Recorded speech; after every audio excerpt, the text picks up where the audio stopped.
नमस्कार दोस्तों, मैं रोहन शर्मा स्वागत करता हूं आप सभी का आपके अपने चैनल सतत प्रवाह में। कैसे हैं आप सभी दोस्तों? जैसा कि मैंने पिछले वीडियो में कहा था, मैं बताऊंगा आप सभी को कि क्वारंटाइन का क्या मतलब है।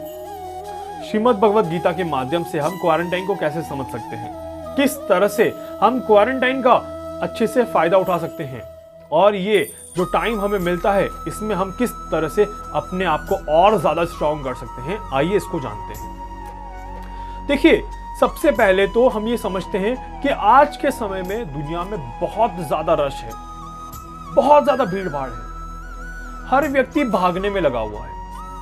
कोई भी व्यक्ति रुकना पसंद ही नहीं कर रहा, चाहता ही नहीं रुकना। बस भाग रहे हैं और सिर्फ भाग रहे हैं। कहां जाना है, कहां पहुंचना है, कब तक चलते रहेंगे, किसी चीज का कोई आइडिया नहीं, कोई पता नहीं।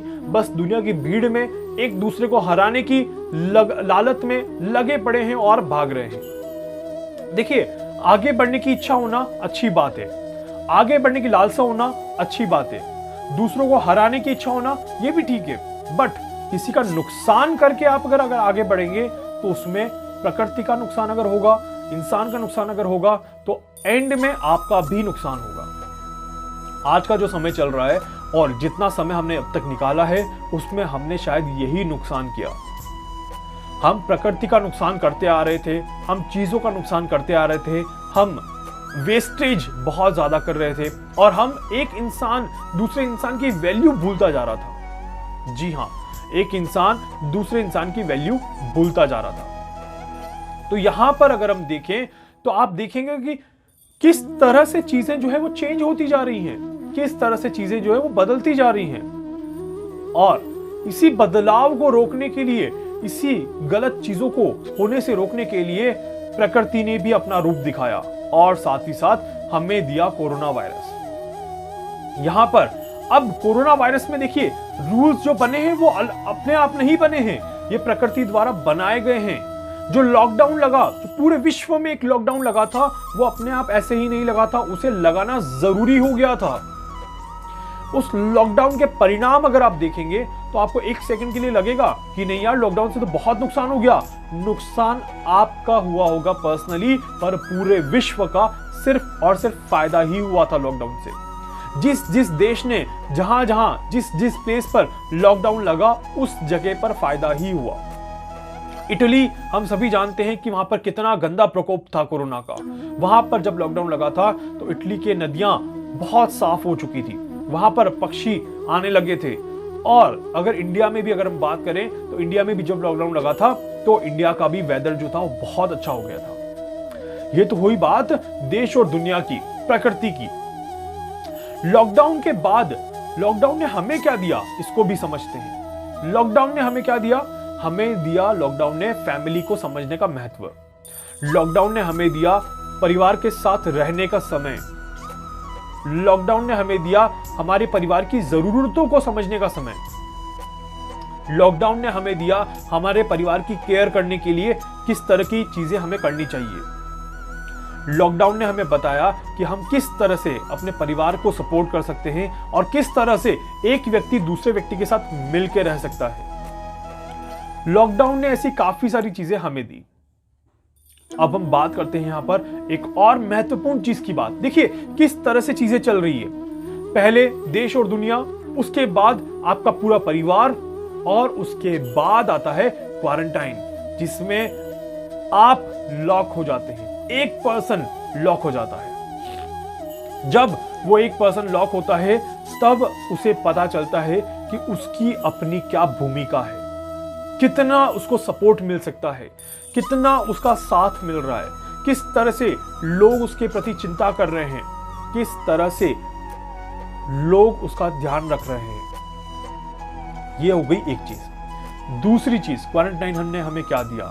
क्वारंटाइन ने आपको आपके बारे में सोचने का मौका दिया। जी हाँ, भगवान श्री कृष्ण कहते हैं श्रीमद् भगवद गीता में कि ऐसा व्यक्ति जिसने अपने आप को समझ लिया, उसने जग को समझ लिया।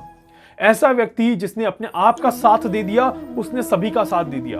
और ऐसा व्यक्ति जिसने अपने आप में आध्यात्म को जगा दिया, वो पूरे जग में सक्सेस हो सकता है, वो पूरे जग में सफलता प्राप्त कर सकता है। और यही क्वारंटाइन जो है, ये आध्यात्म को जगाने का समय है।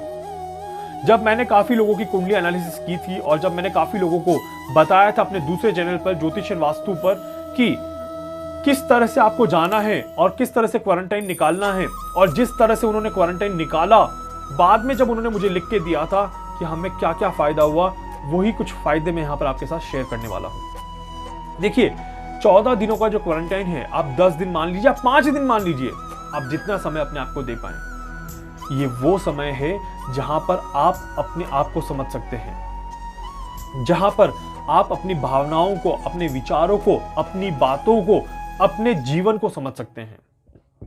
क्वारंटाइन का जो समय रहता है, उसमें आप भगवान में आस्था लगा सकते हैं, उसमें आप अपने आप में आध्यात्म की एक चिंगारी जला सकते हैं। जी हाँ, मैं हमेशा एक चीज कहता हूं कि आप, मुझे पता है बिजी शेड्यूल है, कोई भी आदमी आध्यात्म से नहीं जुड़ना चाहता, कोई किसी के पास टाइम नहीं है, बट मैं फिर भी सबसे रिक्वेस्ट करता हूं कि दिन के 10 मिनट तो जुड़िए कम से कम।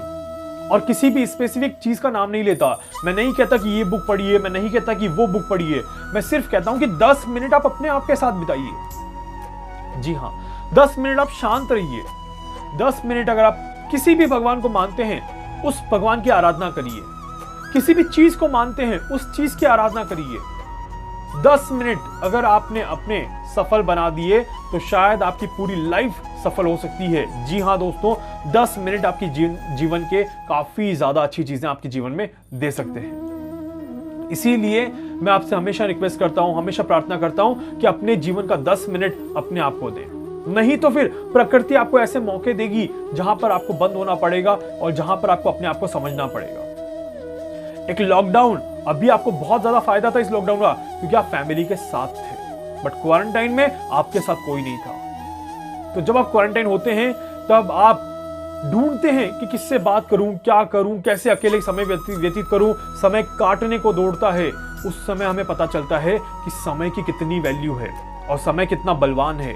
एक समय था जो मुझे 50 लोगों के बीच में खड़ा रखता था, और एक समय है जो आज मैं अकेला हूं। तो इसीलिए दोस्तों, अपने आप को अध्यात्म से लगा के रखिए, अपने आप को अध्यात्म से जोड़ के रखिए। मुझे पूरी यकीन है कि आपका हमेशा अच्छा होगा, आपका कभी बुरा नहीं होगा, आपका कोई नुकसान नहीं होगा, और आपके अंदर, आपके मन के अंदर एक बहुत अच्छी एनर्जी आएगी। जी हाँ, आप 7 दिन कंटिन्यू 10 मिनट आध्यात्म के देख लीजिए। अगर आपकी एनर्जी नहीं बदलती है, तो आप मुझे बोल सकते हैं कि मैंने 7 दिन 10 मिनट आध्यात्म को दिया और मुझे 0.1% का भी फायदा नहीं हुआ। मैं मान ही नहीं सकता कि ऐसा नहीं हो। अगर आध्यात्म में नहीं समझ में आता कि क्या करूं, अगर नहीं समझ में आता, जैसे मैंने बताया, आप जिस भगवान को मानते हैं वो भगवान का आप पूजा करिए। आप जिस किसी को मानते हैं उस किसी का ध्यान करिए। आप कुछ नहीं मानते, कुछ नहीं करते, सुबह सुबह उठ के 10 मिनट सूरज की धूप में बैठ जाइए। 10 मिनट मात्र ये करके देखिए, आपको अच्छे रिजल्ट मिलेंगे। नहीं तो इस कोरोना काल में अपने आप को बचाने के लिए, अध्यात्म में थोड़ा सा इंक्रीज अपने आप को करने के लिए, अपने आप को बढ़ाने के लिए विष्णु सहस्त्र नाम का चांट करिए। विष्णु सहस्त्र नाम सुनिए, बस सिर्फ सुनिए, यूट्यूब पे चला दीजिए और सुन लीजिए। आपको हकीकत में फायदा मिलेगा, आपको हकीकत में बहुत अच्छे रिजल्ट देखने को मिलेंगे। एक बार ये करके देखिएगा और मुझे कमेंट बॉक्स में लिख के बताइएगा कि आपको कैसा परिणाम देखने को मिला। उम्मीद करता हूं कि ये आप जो समय है आपका, वो आपका आराम से निकल जाएगा, और कठिन समय में भी आप कुछ अच्छी चीजें ही सीखेंगे। और क्वारंटाइन अगर आप जाते हैं तो भी आप वहां से सफल होके और कुछ सीख के ही बाहर आएंगे। अदरवाइज घर पर ही रेगुलर प्रयास करें तो आपको ऐसी परिस्थिति में जाने का मौका समय नहीं देगा। उम्मीद करता हूं इस वीडियो को लाइक करेंगे, चैनल को सब्सक्राइब करेंगे, और आप इस वीडियो को ज्यादा से ज्यादा लोगों तक शेयर करेंगे ताकि ज्यादा से ज्यादा लोगों तक ये पहुंच पाए। इसके अलावा अगर आप मुझसे कुछ पूछना चाहते हैं, कुछ जानना चाहते हैं, अपनी कुंडली का एनालिसिस करवाना चाहते हैं, आप मुझसे संपर्क कर सकते हैं। मैं पूरी कोशिश करूंगा आपकी हर संभव मदद यहां पर कर सकूं। धन्यवाद।